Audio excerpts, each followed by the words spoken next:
It's been 10 years since we got our Player's Handbook for 5th edition D&D.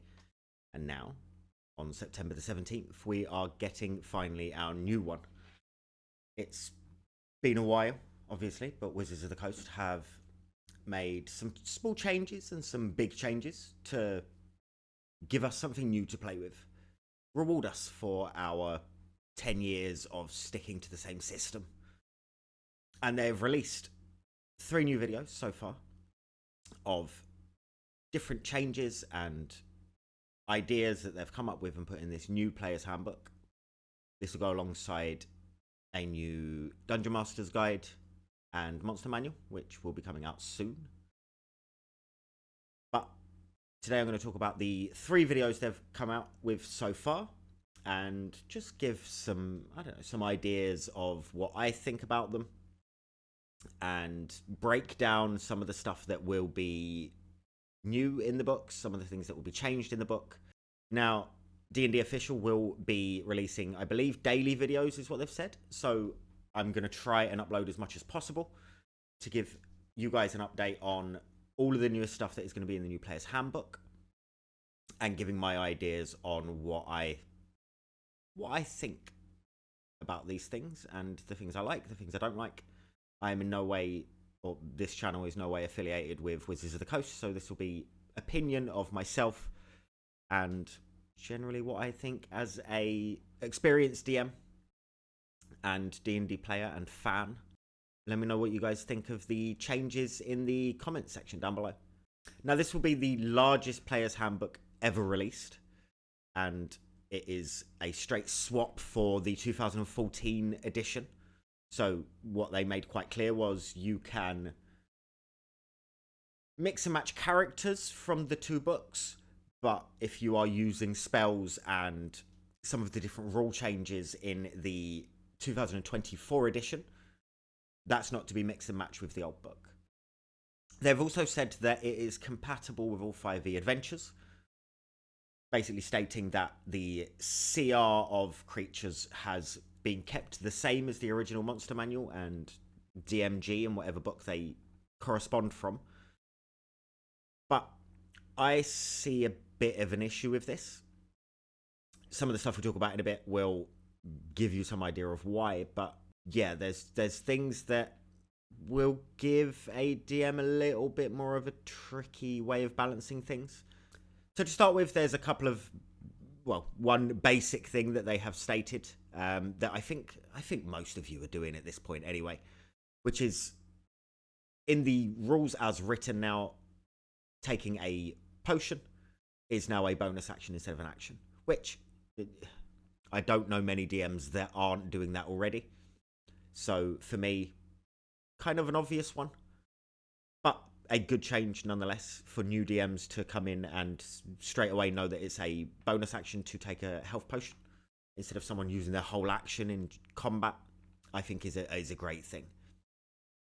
There's a change of wording in the book, so you no longer have races as stated in the 2014 edition. It's now changed to species or species. I can't say that word and I don't like it. Not a fan of the wording change. I get it. But yeah, if I say race, then forgive me. It will take me some time after 10 years of saying race. But species is what we're going with at this point. And there are 3 new ones in the Player's Handbook. They are ones that many of you will have played before, but now they are included into the Player's Handbook, and they are Aasimar, Orc, and Goliath. This is great. Always good to be getting more and more stuff in the Player's Handbook for new players and for people that want to try stuff out and to have that variation of different species is, I think, helpful. I think it's good progress. Not only that, a lot of these species have been changed or tweaked slightly to give them a little bit more flair, a little bit more of maybe a bit of realism to what their lineage is. So for instance, Goliaths are more linked to giants in a good way.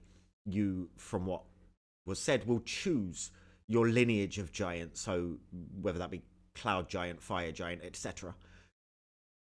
This then gives you stuff. All they alluded to in the video was the cloud giant ancestry will allow you to Misty Step, which I think is a great move. I think giving them a little bit more flair, giving you a sort of reason, apart from being this big beefy boy with a Goliath. I think giving those extra bits that lean more to the lineage and to the history of the character helps with backstories, but also gives you fun little flair bits that you can play about with, which is always fun, and that's what we want as D&D players. Also, as a Goliath, as a bonus action, I don't think it's from the outset. I think they alluded to it being in further sort of higher levels. As a bonus action, you can grow one size bigger. Again, leaning into that giant ancestry, which absolutely perfect, absolutely beautiful. Who doesn't love a big beefy boy becoming an even bigger beefy boy in combat? Yeah, beautiful. Good decision. Other changes they have made to some of the species that they alluded to were dwarves now having tremor sense that they can use a certain amount of times per long rest, I would assume. Again, great. Links into the affinity they have with the earth, which is brilliant. They also have dark vision up to 120 feet, as do orcs, which to me is great. It doesn't add anything to game breaking. It just gives people things that you would resonate with dwarves and orcs, spending a lot of time in caves or underground or wherever they've been as a historical fact of what we state in D&D. Humans, they only mentioned humans. They didn't mention variant humans, so I'm assuming they come under one term now, which makes sense to me. They get 2 feats as a start. So one thing they have changed, which we will get to later on, is that everyone gets a feat at level 1, and it's called an origin feat. That's something we'll move on to. But humans get 2 of them. The base one that everyone gets anyway, and then a free choice of their own origin feat. Which, yeah, always good. Always give people a reason to pick human. Otherwise, they don't look as fun as the rest. And, you know, got to represent for the people that want to be basic and play human fighters. Why not? Another one of the things they mentioned for species is the Asimar's Celestial Revelation, which, instead of picking one and going with it for the remainder of the campaign, you now get to pick which one you're going to use every time you use it. So if you're in a good mood, you can use the angelic good stuff. If you're in a bad mood, you can use the horrible, emo, darker things based on the mood that you're in. And yeah, just because they're celestial doesn't mean that they should always be in a good mood and angelic. And I like that. That's a good move. That wraps up all of the species changes that they've mentioned so far. Now, we touched on it a little bit with humans getting 2 of them, but you now get feats at level 1, and that is for everyone. And it is not a free pick of the quite large list of 75 feats that are in this book, but they are categorized now based on what they are. So the category you'll pick from at level 1 is called the origin feat. This will be based on your background, which backgrounds play a big part in character creation now, a much bigger part than they probably should have originally. But yeah, you will pick a background that will give you some options of feats, and these origin feats will give you stuff based on who you are in your past. I like this a lot. I was worried when they first said that everyone gets a feat at level 1 because of most of us know that have DM'd for a while. Later D&D can get tricky to DM. Not tricky. Tricky's probably the wrong word. Gets less fun. Players become very powerful very quickly. It also snowballs very quickly. And for everyone to have a feat at level 1, the snowball effect of that growing power, especially with some of the additions that they've made on top of this, could have snowballed. But the fact that it's these origin feats and they're categorized on their own, I like that. I think we will add a lot more different dynamics in parties, different groups that you come across, instead of having your generic 4 to 6 person party and seeing the same characters pretty often. You see differences now. You see different things that people can do, and because of that, I think it will add a lot to some really fun gameplay, some really fun role play, and I think that is always to the benefit of the game that we love. On top of that, ability score increases, ASIs, are now categorized as a feat. So you still get them at level 4, level 8, 12, etc. But they will be a choice. Instead of saying ASI or feat, it is now pick a feat. ASI is one of those feats. I think this is a good choice of the difference in wording for them. It will hopefully lean a newer player to learning more about feats and understanding them a bit better, and maybe looking over them a bit more often instead of just clicking on the ASI button and chucking a couple of stats in to try and max out their character. And feats are fun. Feats add some really cool mechanics. Feats can really improve a character and add to what they already have. So yeah, this is a great move. Now, we touched on backgrounds. Backgrounds are where your feats are going to come from, but backgrounds play a big part now in the character creation process. Your background will determine your ability score pluses at the beginning of character creation. So instead of you picking your race now and that giving you your +2 to this and +1 to that, or with variants +1, 2, 3 different options, your background will come with 3 different stats. So I don't know any off the top of my head, but let's say wisdom, dex, and con. And they did actually name one on the video that said wisdom, dex, and con. I should have paid attention to that. But let's say wisdom, dex, and con.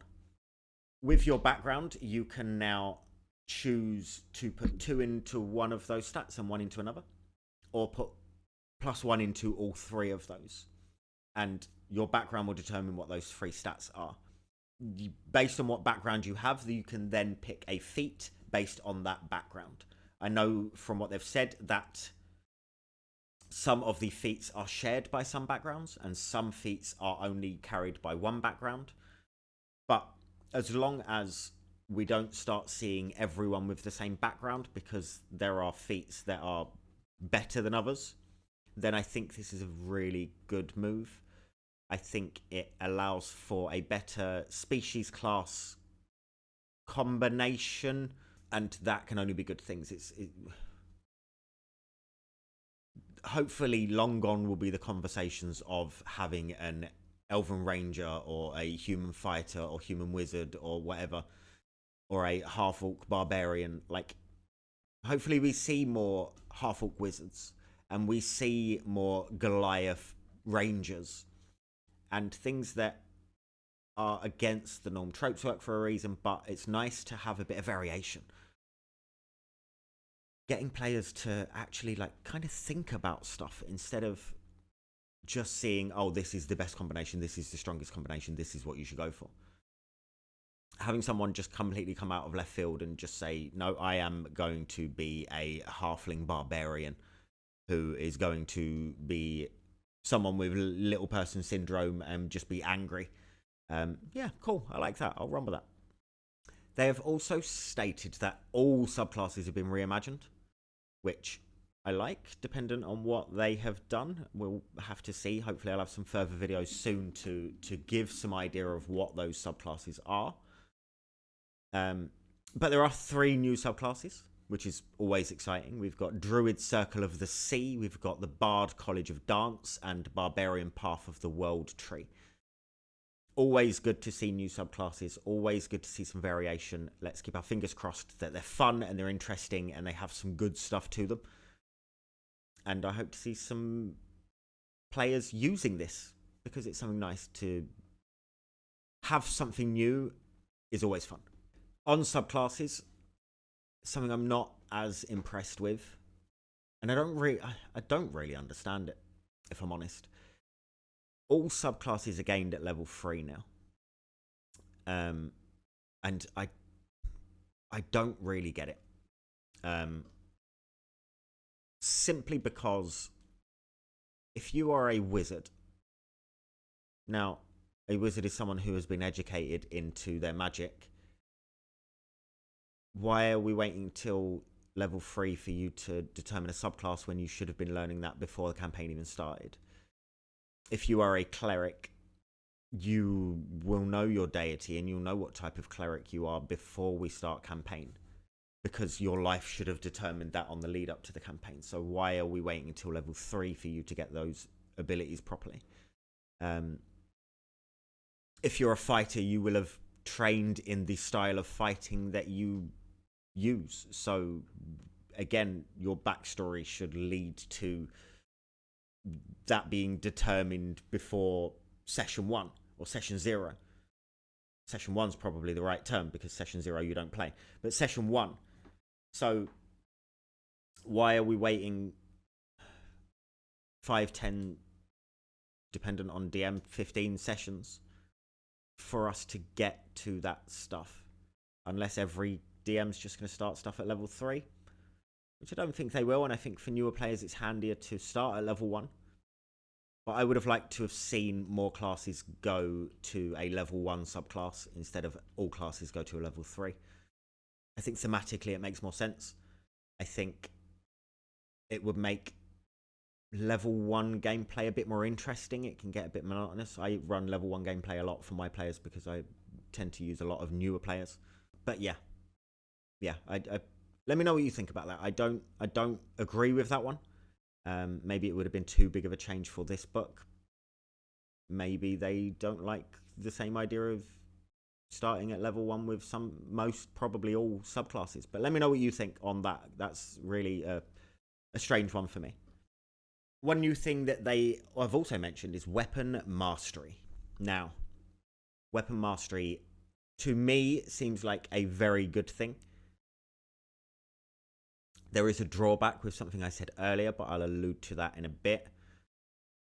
Weapon mastery is you getting some perks for being good at using your weapon. That doesn't mean just rolling well. I mean, if you have the weapon mastery as part of your class or subclass, whatever they're going to put it down to, say you're a fighter, and you have a longsword that you are using, you will gain some advantages with that weapon that you can pick, and these effects will take place. So they've given some examples of this, because I've probably not explained it that well. But for instance, the Great Club has the shove property, which means it can shove an enemy 10 feet. The short sword has the vex property, which gives the next attack advantage on that creature, which would be great for rogues, sneak attack, that kind of stuff. Brilliant. The mace or the spear has the sap property, which gives disadvantage on the next attack. Again, brilliant. Good for the mace. Works well with a cleric. Trying to help people, giving things disadvantage. Perfect. Longbow gives the slow property, which reduces an enemy's speed, I would assume. Now, this is fun. I like this a lot. It allows for more tactical combos, makes combat more dynamic, a lot less static. Things are always moving, things are always happening. People are getting advantage, disadvantage. There was another one, Dagger has the nick property, and what they alluded to with that is they alluded to a second attack without using a bonus action because it's a light weapon.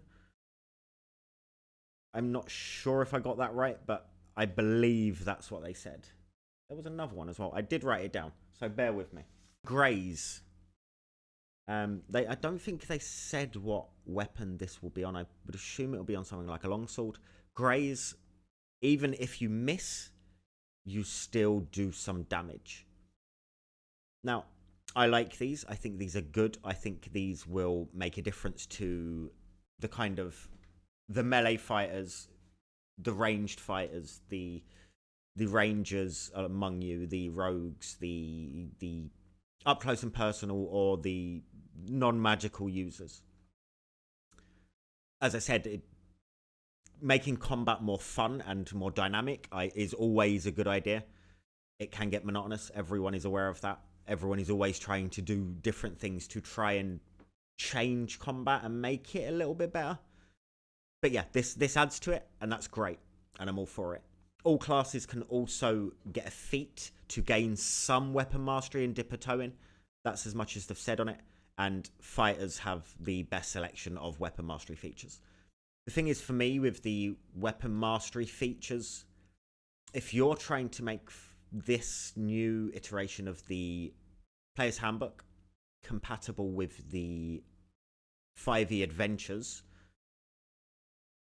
these kind of go against that. Simply, in my opinion, because the CR of monsters is staying exactly the same. As they have alluded to, they have said that they are going to try and make things become their CR that were lacking. How far they'll go into that, I'm not sure. But most of us are aware the CR system is broken. Players can very easily steamroll monsters and enemies already, which can be quite boring. I like a bit of risk in my games. I like there to be the threat of death. I don't intentionally try and kill characters, but a character death can happen. And the fear of that should be present in a campaign, I think. So this, to me, will mean a bit more juggling of balancing combats and making sure that the players have a harder time than just steamrolling everyone. Because if you've got a fighter that's doing damage even if they miss, if you've got a rogue that has a dagger and it has the nick property, which they definitely alluded to doing a second attack without using a bonus action, so that could be 3 attacks. Advantage and disadvantage being given out with the properties of these weapons, then I think combats will have to be made harder, because otherwise players will steamroll. And that could be an issue. I know most, or some, I don't know how many, DMs, I know I do myself, add more to encounters from pre-writtens, simply because I like that threat of death, and I don't think that they're well balanced anyway. But yeah, again, that's something that I think it's a debate to be had as to whether this will make DMs have to chuck extra things in to spice things up. But again, let me know what you think about that, because you might completely disagree, and you might think that they will stay the same or there'll be not much difference, but I definitely think there will be some kind of difference. One other change that they have made, which I really like this, inspiration is changing from you having inspiration in the 2004 iteration of the book, which was advantage on a d20 roll. Now they've changed it, and it's called heroic inspiration. Heroic inspiration is a reroll, not advantage, a reroll of any roll that you make. I think this could come in clutch. For instance, you are using normal rules for a critical hit. So you double the dice damage. You roll a 1 on your damage. I'm going to use my heroic inspiration. I'm going to reroll that damage. Perfect. Stuff like that, I think, is really good. It gives that player the sort of ace in their pocket that they can pull out at any point. And that, to me, is more important than just a straight d20 roll and you can use your inspiration to get rid of it. Yeah, I really like that. It's a lot of fun. It is one of them things that I think DMs should use sparingly, or use as much as you want and let your players just keep re-rolling stuff like that. Fair. But yeah, heroic inspiration for me is something that is a really positive change.